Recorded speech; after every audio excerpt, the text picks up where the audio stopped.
Olá, família! Sejam todos bem-vindos ao estudo diário das Escrituras. Hoje eu vou usar o microfone do fone aqui, para não forçar muito minha voz, né? Que a câmera fica um pouco longe do celular e força mais. Então, gratidão a todos, né, por acompanhar a mensagem diariamente aqui. Mandar um forte abraço para Kátia Vanessa, que mandou um louvor aqui, né? Não te canses de lutar. Gratidão. Espero que minha voz esteja zerada no domingo para mim louvar ao Senhor também, cantando os hinos da Sacramental. Bom, então gratidão a todos aí por várias receitas, né? De, de garganta, água morna e várias receitas aí eu vou tomando. No final eu não vou nem saber qual que foi que fez mais efeito, né? Vai tomando um monte aí. Tá virando um coquetel aqui. Também, ó, essa semana tomando um pouco de xarope. Xarope me deixa muito sonolento. Acho que meu raciocínio não tá um pouco lento. Então hoje e amanhã não esperem muito não de comentários tão fortes não, porque das escrituras eu tô falando, né? Porque é, o raciocínio fica um pouco lento, né? Aí a pesquisa fica um pouco prejudicada quando eu vou pesquisar as escrituras aqui, tá bom? Mas vamos lá para o nosso estudo de hoje. A gente vai estudar aqui Mosias, capítulo 16. Eu uso o celular. Quando eu estou gravando direto do celular sem o fone, aí meu celular fica por trás da câmera. Aí não dá para vocês verem, mas aqui já está um pouquinho longe, então aqui dá para vocês verem hoje. Então eu vou acompanhando as escrituras e os comentários que eu fiz aqui. Vamos lá. Aqui é Mosias, capítulo 16. Nós vamos ler, tá bom? Aqui quem está falando é Abinadi, então começa dizendo assim: Então aconteceu que após Abinadi ter dito essas palavras, que palavras? Ele disse. Ele disse no capítulo 15, é, ele explicou Isaías 53 e também a pergunta que eles haviam feito antes, né, de é, Isaías 52, do 7 ao 11 também, né, qual belos são os pés, né, dos que anunciam boas novas. Então, são essas as palavras, né, ele mostrou que outros profetas haviam ensinado que Jesus Cristo viria na carne e sofreria pelos nossos pecados. Então é disso que ele está falando aqui, né? É, e aconteceu que após Abinadi ter dito essas palavras, estendeu a mão e disse: Tempo virá em que todos verão a salvação do Senhor. Em todas as nações, tribos, línguas, povos, verão olho a olho e confessará diante de Deus que os seus julgamentos são justos. Bom, essa época chegou, né? Que essa parte que diz que em todas as nações, povos, línguas, né, teriam conhecimento do Salvador. Eu acredito que muitas e muitas nações, tribos, línguas conhecem sobre Jesus Cristo hoje em dia. Continuando aqui, versículo 2. E então o ímpio será expulso e terão motivos para uivar, chorar, lamentar, ranger os dentes, e isso porque não deram ouvido à voz do Senhor. Portanto, o Senhor não os redime. Aqui está falando já da segunda vinda de Cristo e a separação dos justos e os iníquos, tá bom? Então, por isso que fala que os iníquos aqui, eles vão chorar, uivar, porque eles são carnais, diabólicos, e o diabo tem poder sobre eles. Sim. Aquela velha serpente que enganou nossos primeiros pais, que foi a causa de sua queda, e fez com que toda a humanidade se tornasse carnal, sensual, diabólica, distinguindo o bem do mal, sujeitando-se ao diabo, né? Então aqui eu peguei o termo, né, o que significa carnal, né? E aí eu peguei lá em Gálatas capítulo 5, do versículo 16 em diante, explicando aqui que é todas as cobiças, desejos, né, da carne ali. Então isso é tornar-se carnal e diabólico, tá bom? E quando nós cedemos a esses desejos, a gente acaba, o inimigo acaba tendo poder sobre nós. O inimigo ele não tem poder sobre nós. Nós damos poder a ele quando nós pecamos, tá bom? Então o poder dele consiste nisso. Vamos continuar aqui o versículo 4. Assim toda a humanidade estava perdida por causa da queda, por causa do pecado. Eis que estaria para sempre perdida, se Deus não houvesse redimido o seu povo do estado perdido da queda. Então, toda a humanidade, né, 100% da humanidade estava toda perdida se Jesus Cristo não tivesse redimido a gente da queda. Eu marquei aqui Alma 42, versículo 9, porque que significa ser redimido, né? Eu acho que eu coloquei o termo mais para baixo aqui, ó, redenção. Redenção significa libertar, comprar ou resgatar, como, por exemplo, livrar uma pessoa do cativeiro mediante a pagamento. A redenção refere-se à expiação de Jesus Cristo e à libertação do pecado. A expiação de Jesus Cristo redime toda a humanidade da morte física por meio de sua expiação. E aqueles que têm fé nele e que arrependerem são também redimidos da morte espiritual. Então são duas redenção aqui, né, que a gente vai explicar. Então voltando aqui no capítulo 4, né, falando aqui sobre se Cristo não houvesse redimido, toda a humanidade estaria perdida. Eu marquei aqui alma, capítulo 42, versículo 9. Diz assim: portanto, como a alma nunca poderia morrer, a queda havia trazido toda a humanidade tanto a morte espiritual como a morte física. Isto é, foram afastados da presença do Senhor. E era necessário que a humanidade fosse resgatada dessa morte espiritual. Então, eu gosto aqui de alma, né, 42, versículo 9, que fala que a alma ela é eterna, ela não morre. Aqui é a ideia de alma, que é o nosso espírito. Então, o nosso corpo vai morrer, mas o nosso espírito ele continua vivo, e ele é eterno, tá bom? E aqui ele fala dessa morte, que houve essa queda, a morte física, né?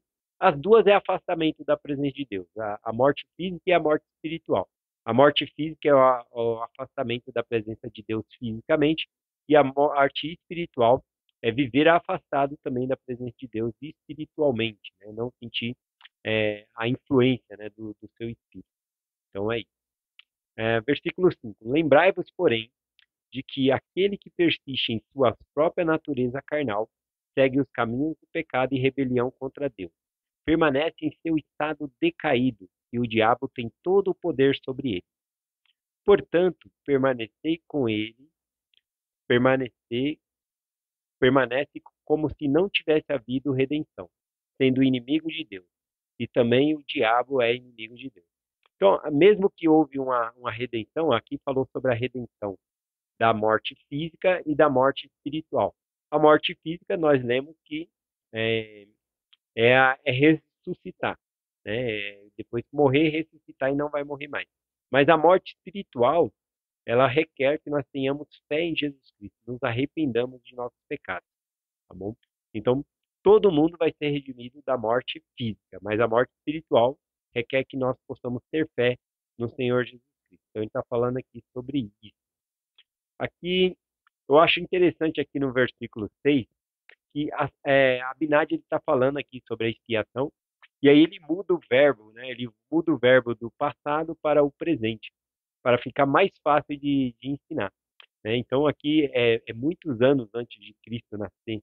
Deixa eu ver aqui se eu, no cabeçalho aqui eu acho que tem. Deixa eu ver. Aqui é 148 anos antes de Cristo nascer. E agora ele faz a aplicação como se Cristo já tivesse vindo. Ele muda só o verbo, tá bom? Vamos ver aqui. Ele diz assim, ó. E agora falando de coisas futuras, como se elas houvessem acontecido. Ou seja, ainda havia 148 anos para Cristo nascer. Mas ele quer falar sobre a expiação como se ela já houvesse ocorrido, para ficar mais fácil de explicar. E olha só como fica mais fácil de entender da maneira que ele coloca, né? Ele fala assim, ó, se Cristo não tivesse vindo ao mundo, não poderia ter havido redenção.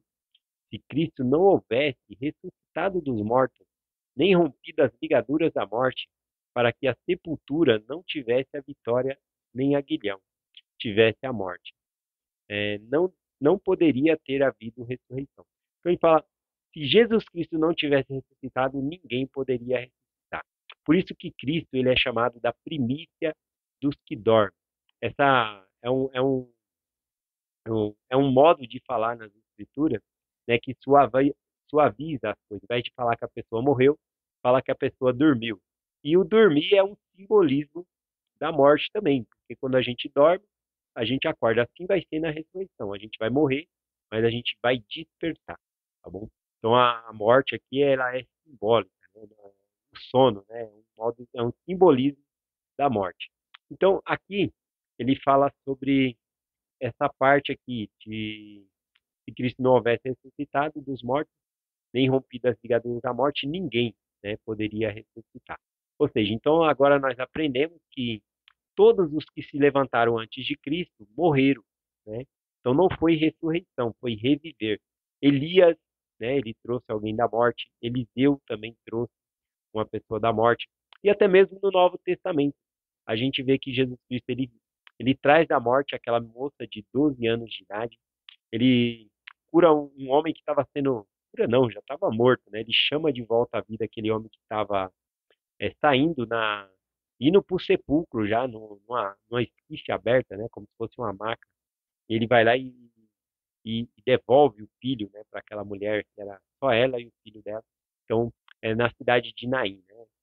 A viúva de Naim lá, e ele vai lá e cura, né? Cura não, ele traz de volta à vida o filho dela. Claro que esse filho depois vai morrer, né? Com o tempo, porque aquilo é algo temporário. Ele trouxe de volta à vida. Ressurreição é para a vida eterna. E o mais notório que nós temos também é de Lázaro, né? Depois de 4 dias morto já, e Jesus Cristo mandou retirar a pedra e ele saiu. Então aprendemos que ele reviveu Lázaro, porque a Escritura diz que ninguém ressuscitou antes de Jesus Cristo. É a primícia dos que dormem, tá bom? Então Lázaro e todos os outros morreram novamente. Continuando aqui, falando sobre a ressurreição, o versículo 7 que nós lemos aqui, eu vou, para complementar um pouco sobre essa ressurreição, vou ler aqui 1 Coríntios capítulo 15, alguns versículos aqui. O versículo 22 e o 23 diz assim, aqui quem fala é o apóstolo Paulo. Porque assim como todos morrem em Adão, assim também em Cristo todos serão vivificados. Aqui mostra que 100% das pessoas vão ressuscitar. Nasceu, vai ressuscitar. Tá bom? Então, é fato. Cristo ele quebra o aguilhão da morte. O que que é o aguilhão, né? O aguilhão é aquela ferramenta, né, que o boi usa ali, né, vai para arar a terra, finca na terra e cava, né, parecendo que tá. Então o aguilhão da morte é o que deixa a gente no pó da terra mesmo. Mas Cristo vence esse aguilhão, então a gente vai voltar do pó novamente, a gente vai ressuscitar. Bom, então aqui ele fala que assim como a morte veio por um homem, também a ressurreição vai vir por um homem, que é Jesus Cristo. E aí ele compartilha aqui. É, uma é a glória do sol, a outra a glória da lua e a outra a glória das estrelas, porque uma estrela se difere de glória de outra estrela. Eu pulei um outro versículo aqui. Ah, aqui, o versículo 23. Eu pulei, diz assim: mas cada um por sua ordem. Cristo as primícias, ou seja, Cristo foi o primeiro. Depois, os que são de Cristo na sua vinda. Então, existe ordem na ressurreição também. Então, vai ver aqueles que vão ressuscitar primeiro e os que vão ressuscitar por último. Então, os que são de Cristo, esses vão ressuscitar primeiro. Tá bom? Nós chamamos de manhã da primeira ressurreição. Começa com Jesus Cristo e vai até a segunda vinda de Cristo. Essa é a manhã da primeira ressurreição. Depois tem a tarde da primeira ressurreição e depois, né, eu acho que é a última ressurreição. É, e aqui ele fala, né, sobre corpos terrestres e corpos celestes, né, e uma a glória do sol, a outra a glória da lua e a outra a glória das estrelas. Eu gosto na tradução de Joseph Smith que ele usa corpos celestes, terrestres e celestes, tá bom? Ele usa os três tipos aqui na tradução dele. Bom, falando aqui então, é, não só a ordem da ressurreição vai ser diferente, né? Pessoas vão ressuscitar em épocas diferentes, tá bom? Os que ressuscitarem primeiro são os de Cristo, que vão herdar o reino celestial.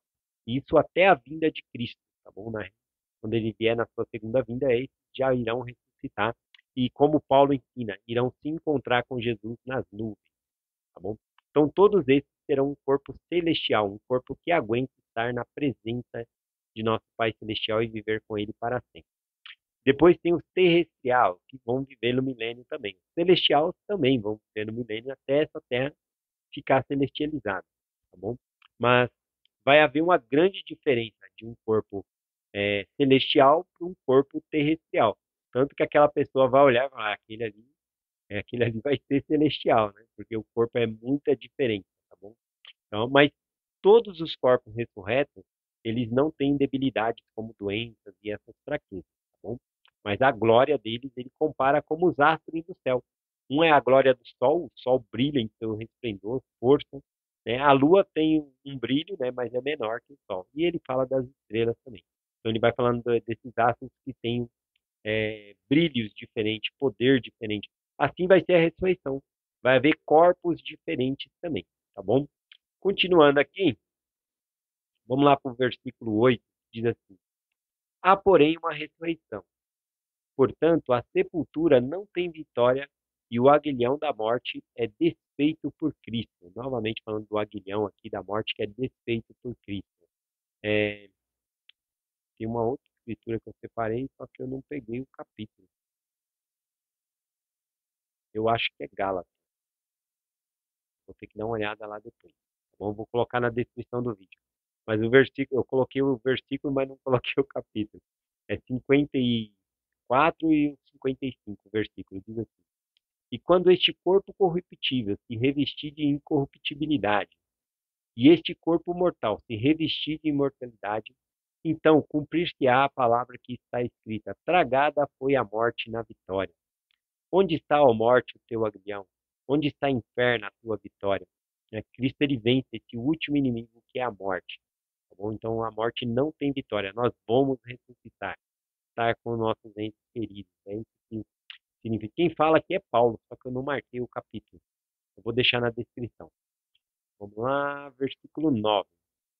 E ele é a luz e a vida do mundo. Sim. A luz tem fim, que nunca poderá ser obscurecida, nem também a uma vida que é infinita, de modo que não pode mais haver morte.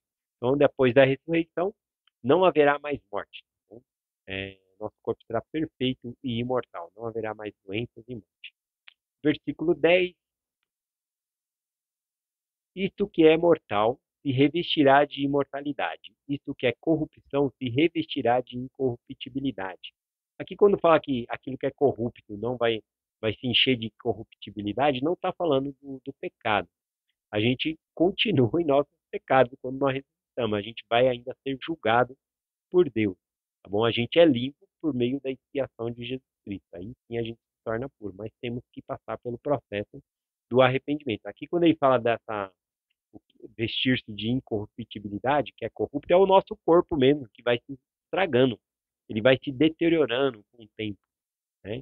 Ele vai chegando à velhice. Então, isso que é corruptível, que é o nosso corpo, ele vai se tornar incorruptível. Então, é esse o sentido aqui. E aqui ele termina: ó, e serão levados diante do tribunal de Deus, a fim de serem julgados por ele de acordo com suas obras, sejam elas boas ou sejam elas más. Então, todos serão julgados. Versículo 11: se forem boas, para a ressurreição da vida eterna e a felicidade; se forem más, para a ressurreição da condenação eterna, sendo entregue ao diabo que os dominou, que é a condenação. Aqui, ele fala sobre aqueles que fizeram bem, vão sair para a vida eterna, tá bom? A vida eterna é um estilo de vida que o Pai Celestial tem. Teremos o mesmo estilo de vida que ele tem.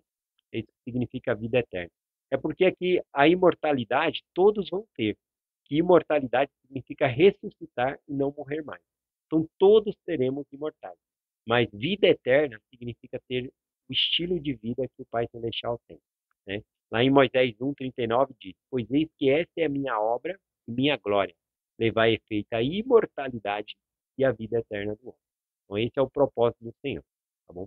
Trazer a ressurreição de todas as pessoas e também fazer com que nós possamos ter a vida eterna. A vida eterna depende de nossa obediência também ao Senhor, tá bom? Versículo, nossa, já está no final aí da mensagem.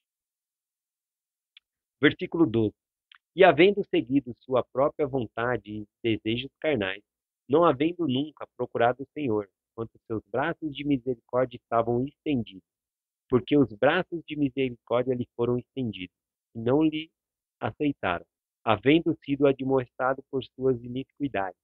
E ainda assim não quiseram afastar-se delas, e foi-lhe ordenado que se arrependesse, contudo não se arrependeram. Então, aqui ele está falando do braço de misericórdia do Senhor estendido a todas as pessoas. Lembra do que Abinadi falou? Chegaria um tempo em que o evangelho seria pregado a todas as nações, tribos, línguas. Então, as pessoas têm a oportunidade de aceitar o evangelho. Eu vou finalizar a mensagem por aqui por conta do tempo mesmo. Né? Já são mais de 20 minutos aí de mensagem. Gratidão pelas orações de vocês, pela minha saúde, pela minha garganta, tá bom? Acredito que domingo eu vou poder cantar um louvor lá, um hino na igreja e louvar ao nosso Deus, tá bom? Então, gratidão pela oração de vocês, as receitas aí de chá também, remédios, dicas de remédio, tá bom? Gratidão. Eu ainda não entrei com aquele, eu evito entrar com aquele amoxicilina, né? Não, é antibiótico. Antibiótico porque é muito forte. Então eu vou tomando chá, outro remédio aí, antes de entrar com isso aí. Mas normalmente minha garganta sara mais é com esse antibiótico, né? Bom, antibiótico não, tô falando errado. Amoxicilina. Pô, não sei mais o nome. Tô todo confuso aqui na minha mente. Ah, desculpa, tá bom? Gratidão a todos e até amanhã. Em nome de Jesus Cristo, amém. Até amanhã.